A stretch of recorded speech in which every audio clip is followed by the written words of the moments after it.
waaw kay asalaamaaleykum yéen damay wax li nga xam moo mën a nekk mus leen a gis ku jël ndaare ba pare gën ma waaw Ameth Ndiaye mii maanaam dafa jël ndaare ba pare raw ma man maa ngi ni ab suukar fukki dërëm sax joxuñu ma gis nga mbaam mi Saliou moo si inscrit woon kii laa ko joxoon moo ko doon dawal moo jël première léegi première duñ ko wax mbaam mi Balla Gaye laa ko tuddee Balla Gaye loolu leer rek laa leen wax ndax Ameth Ndiaye nii man dama yëgoon sax damay ñaan yàlla suñu sëriñ ba tooñ na ma daf maa waroon a bàyyi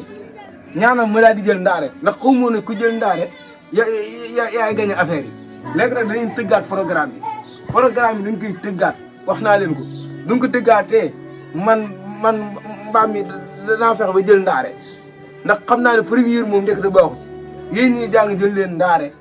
yéen ñii course jël leen ndaare Ameth Ndiaye ñii nag du ma gën a ko de léegi nag maa jëloon première léegi nag ndaare nag lay xëccoo ci da ngeen maa nax nag ndax première boo xam ne amul dara ndaare bu daal di am ay millions kii ma xamul te mbaam mi Balla Gaye laa ko tuddee ma jël première yow Balla Gaye ku ñàkk jom nga yow Balla Gaye mënoo jël ndaare ku la jël loppee soof bu bëgg a dee xuli fi nag ba si ta daan la wax naa la ko nag baax na yow